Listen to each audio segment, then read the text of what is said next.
A fight between Manny Pacquiao and Terence Crawford. Ito'y kapanapanabik na laban kung natuloy sana. Napakaraming boxing fans ang gustong mangyari ang dream match na ito. Napakatagal din itong napag-usapan at nagbunga ng sari-saring opinyon at debate kung sino nga ba ang posibleng manalo kung naglaban. Kaya sinubukan ko mag-research at timbangin ang abilidad ng isa't isa. Kaya gumawa ako ng sariling pagsasaliksik. At dito nga sa ating video ay sasabihin ko ang mga posibleng rason kung bakit hindi ito natuloy. Hello guys, it's Lifehacks TV here.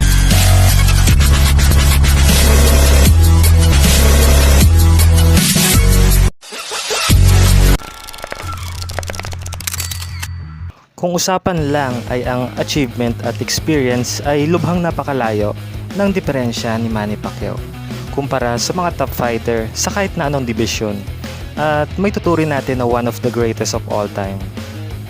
Habang patuloy naman sa paggawa ng ingay itong current WBO champion sa welterweight at former pound for pound king na si Terence Crawford. Kung usapang skill set lang at ring IQ ay siguradong kabibiliban mo itong fighter ng Nebraska dahil napaka-technical at mataas ang KO percentage. Kung hindi ako nagkakamali ay nasa edad 39 na itong si Manny Pacquiao habang nasa 31 pa lamang itong si Crawford nang pareho silang under ng top rank. Ito yung mga time na napakalaki ng chance na mangyari ang sagupaan. Marami ang mga analyst at boxing expert ang nagsasabi na madali lang daw tatalunin nitong si Terence Crawford si Manny Pacquiao sa pinakapangit at pinakamasaklap na paraan dahil nasa prime pa itong si Crawford. Well, sa aking opinion ay hindi ako pabor dahil sa boxing, Style makes fight. ang katotohanan ay malaki ang posibilidad na si Manny Pacquiao ang manalo kontra kay Terence Crawford. Aking ipaliliwanag, pero base ito sa mga nakita ko at naobserbahan. At kung hindi ka sangayon ay paki-comment ng iyong opinion. Let's go! Si Crawford ay napakagaling na switch stance fighter gaya ni Marvin Hagler. Sa kanyang mga recent fight ay halos ilang beses niya nadudumina ang kalaban gamit ang southpaw. At mas lalong napaka-effective ng ganyang attacker sa center ng ring. At ginagawa niya ito para makaiwas ng mabilis sa atake ng kanyang kalaban. At once na ikaw ay kanyang nasaktan, dito ka na niya bibigyan ng kombinasyon. At dito na niya gagawin, iset up ang devastating punch. Pero paano nga ba tatalunin si Crawford? Number 1, speed.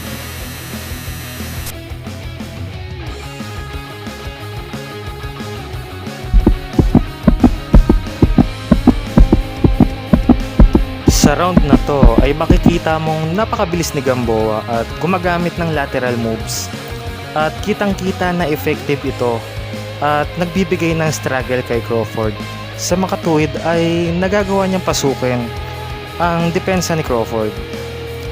Dahil sa speed ay puro miss ang jab na pinakawala ni Crawford. Yan ang naging slight advantage ni Gamboa sa mga unang round. Sa kabilang banda ay nanalo pa rin si Crawford dahil ang issue nito ng Gamboa ay ang height and reach disadvantage. At ang pinakamali niyang ginawa ay ang makipagsabayan kay Terence Crawford.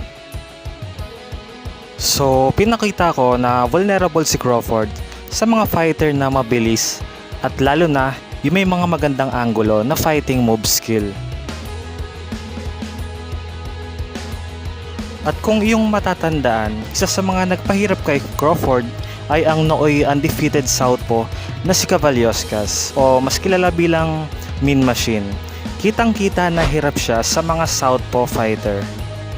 Terence is that he is vulnerable to a good southpaw puncher. No, he leaves himself open. So the question is, Manny is a terrific puncher. If he nails Crawford, what happens? Mark's trying that. Does that work? Straight he goes! That's fast! Splitting counter is one of the signature punch of Pacquiao that vulnerable to Terence Crawford. And habits are something they can't get rid of and something you can take advantage of at all times. Kaya aking sinubukan panoorin ang mga video ni Crawford ng slow para makita ang mga bawat detalye ng kanyang paggalaw. Dito ay mapapansin mong binababa ni Crawford ang kanyang defense guard at bumubukas ang kanyang panga sa tuwing inaatake siya ng upper right hand, pero mabilis din siya nakakaiwas. Pero alam mo bang napakadelikado ng yung sitwasyon kung si Manny Pacquiao ang kaharap, dahil si Pacquiao ay may extreme footwork at kayang pasukin, lalo na kung nakababa ang iyong mga kamay. Dahil sa speed advantage ni Pacman ay mabilis ang kanyang punching flow. First attack sa upper part at second follow-up attack sa body at third attack kung sakaling makaiwas ka sa 1 at 2 strike. He really does have that hand speed. He jumps in and out with quickness, and as I was on my back foot, he would... Halos napakadalas gawin ni Crawford ang ganitong style na pagbaba ng kanyang guard, which is nagre-resulta ng open at eksaktong pabor sa kalaban. Him and finding the right hand. Hit him with the right hand and knocked him down. Clean knockdown. Ito'y nakaugalian na ni Crawford sa mga taon na nagdaan. Simula pa nang siya ay tumungtong ng amateur. Ito ang nakikita kong napakalaking opportunity at siguradong hindi palalampasin ni Pacquiao.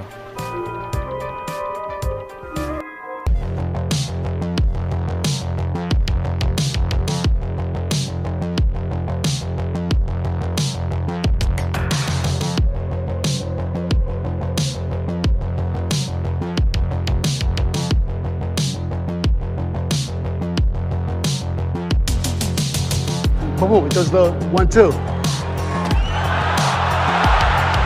I fall down like, wow, that didn't seem that hard. Why did I go down? At ang another aspect kay Crawford ay ang pagiging pressure fighter game.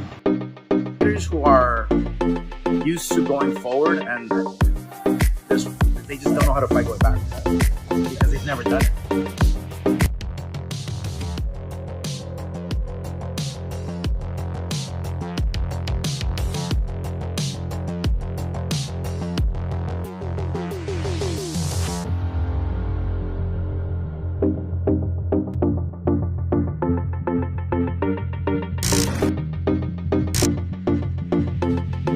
So if you take them out of their comfort zone, then it becomes a psychological game there, you know?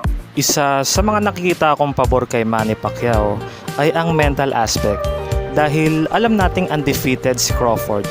Isa ito sa magiging mental unfocus para kay Crawford dahil isang legend ang kanyang kaharap.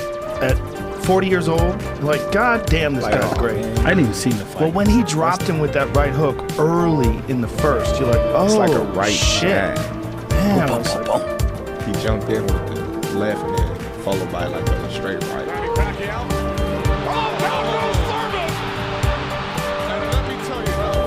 They were showing him hitting other fighters with it, the same thing.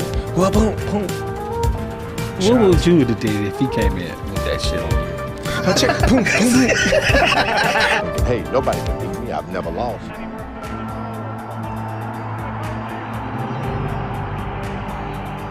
And it's okay for other people to say it, but when you start believing it yourself, that's when you are defeated already.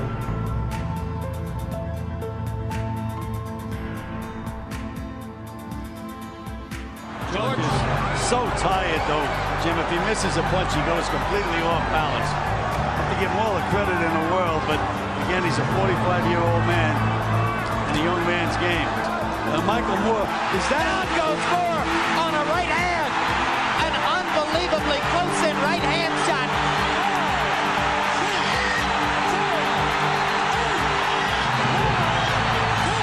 It happened. It happened.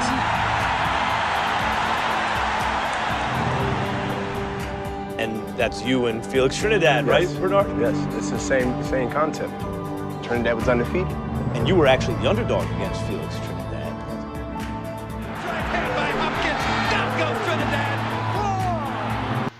Walang imposible sa boxing at ito'y napatunayan na ng mga Hall of Famers na walang bata o matanda sa larangan.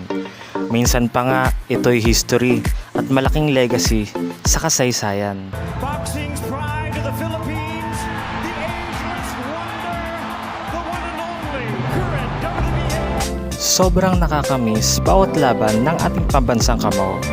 Nagretiro man siya at nawala man sa prime ay patuloy pa ding nagbibigay ng inspirasyon sa bawat isa. Ang kanyang determinasyon at dedikasyon. Panalo man o talo. Siya ang nag-iisang 8 Division Champion at walang makakapantay sa kanyang nagawa.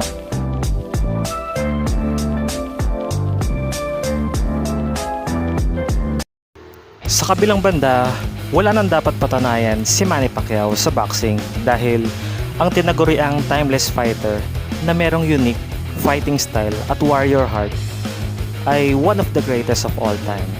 Habang ang tinaguriang may pambihirang skill at incredible boxing style na si Bud Crawford ay walang dudang one of the best boxer in this generation. Ngunit, hindi mo pa rin mayaalis ang realidad na ang experience ni Manny Pacquiao at ang pambihira nitong footwork ay magbibigay ng major problem kay Crawford.